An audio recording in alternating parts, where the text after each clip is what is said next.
వాస్తు శాస్త్రం ప్రకారం ఇంటిలోని ఉత్తర దిశ కెరీర్ అవకాశాల దిశగా పరిగణించబడుతోంది. అందువల్లే ఈ దిశలో ఎప్పుడూ చెత్త ఉండకుండా చూసుకోవాలట. అదేవిధంగా బరువైన వస్తువులు పెట్టకూడదు.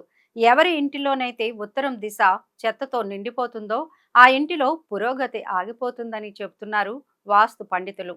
ఇంటికి శక్తినిచ్చే ప్రధాన ద్వారం, అందువల్ల ఇంటి ప్రధాన ద్వారం విషయంలో తప్పకుండా తగు జాగ్రత్తలు తీసుకోవాలట. ఇంటి ముందు బూట్లు, చెప్పులు, వ్యర్థ పదార్థాలు, విరిగిన వస్తువులు లేకుండా చూసుకోవాలని చెబుతున్నారు వాస్తు శాస్త్ర నిపుణులు. నైరుతి మూల స్థిరత్వం, నిర్ణయాత్మకతకు సంబంధించింది. ఈ మూల మురికిగా, ఖాళీగా లేదా చిందరవందరగా ఉండటం అస్సలే మంచిది కాదట. దీనివల్ల కుటుంబ సభ్యుల్లో ఒత్తిడి అధికం అవడం, నిర్ణయాలు బలహీనంగా ఉండటం, పనుల్లో ఆలస్యం జరగడం వంటి సమస్యలు తలెత్తుతాయి.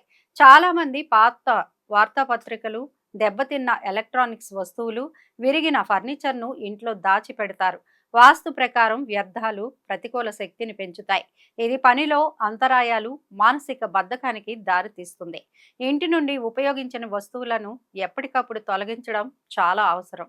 ఇంటిలో తప్పకుండా తగిన వెలుతురు ఉండేలా చూసుకోవాలి. ఎవరి ఇంటిలోనైతే తగినంత గాలి, వెలుతురు ఉండదో వారి ఇంటి లోపల నెగిటివ్ ఎనర్జీ చాలా ఎక్కువగా ఉంటుందట.